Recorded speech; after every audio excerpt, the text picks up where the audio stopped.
பொட்டல் நிலம், ஒற்றை மரம், அதை தாண்டி காடு. ஒரு மான் ஓடிக்கொண்டிருக்கிறது. தட்டு தடுமாறி ஓடுகிறது மான், பதட்டத்தோடு ஓடுகிறது மான். அப்பப்ப திரும்பி திரும்பி பார்த்து கொண்டு ஓடுகிறது மான்.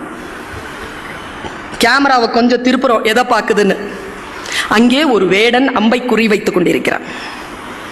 அந்த மானை குறிவைத்துக் கொண்டிருக்கிறான் ஒரு வேடன். அதிலே அகப்பட்டு விடக் கூடாது என்று பதறி பதறி ஓடுகின்ற மான் அந்த ஒற்றை மர நிழலில் கொஞ்சம் ஆசுவாசப்படுவதற்காக நிற்கிறது. அதன் கால்கள் விதிர் விதிர்த்துக் கொண்டிருக்கின்றன. இதோ கொஞ்ச நேரத்தில் காற்றுக்குள் நுழைந்து விட்டால் வேடனிடம் இருந்து தப்பித்து விடலாம் என்று காட்டை பார்க்கிறது. காடு தீப்பிடித்து எரிகிறது. என்ன செய்வது என்ற பயத்தோடு திரும்பி பார்க்கிறது. அப்பொழுது காட்டிலிருந்து புறப்பட்டு வந்த ஒரு புலி மானை பார்த்து கொண்டு நிற்கிறது. என்ன செய்வது என்று தெரியாமல் இந்த பக்கம் போகலாம் என்று இடது பக்கம் திரும்பினால் எந்த மிருகத்திற்கும் பிடிக்காத வானத்திலிருந்து பேர் இடி கேட்கிறது. அந்த வினாடியில் அது காலெல்லாம் நடுங்க யோசிக்கிறது. அதனால் அடுத்த அடி எடுத்து வைக்க முடியவில்லை. காரணம், அது பிரசவ வலியில் இருக்கிறது. இவ்வளவு சூழல். அப்பொழுது அது தன் ஆன்மாவிடம் பேசுகிறது. நான் என்ன செய்ய?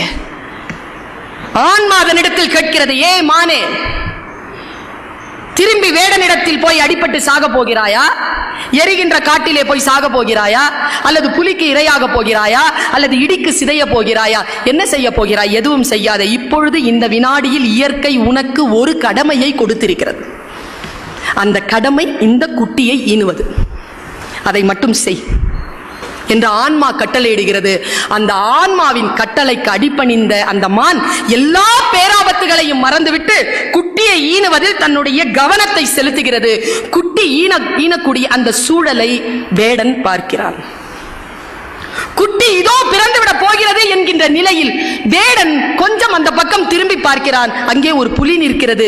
இந்த பிரசவ வாடைக்கு புலி வந்துவிடக் கூடாதே என்று மனம் ஏதோ ஒன்று செய்ய தன் அம்பை சரியாக புலியிடத்தில் திருப்புகிறான் வேடன். புலியை அடிக்கிறான். தன் மீது அம்பு பாய்ந்த போது தன்னை அடித்த வேடனை துரத்துகிறது புலி. 2 ஆபத்து காலி. இடி இடித்ததில்லையா? அந்த வினாடியில் பெரும் மழையாக பெய்து காட்டிலே இருக்கக்கூடிய தீ அடைகிறது. இது கதை. சொல்லும் நீதி என்ன தெரியுமா?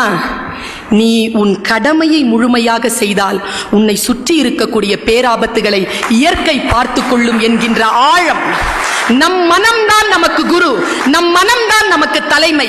இந்த தலைமை சரியாக இருந்தால் சுற்றுச்சூழலும் சமூக தொண்டும் மிக சீரிய அளவில் இருக்கும்.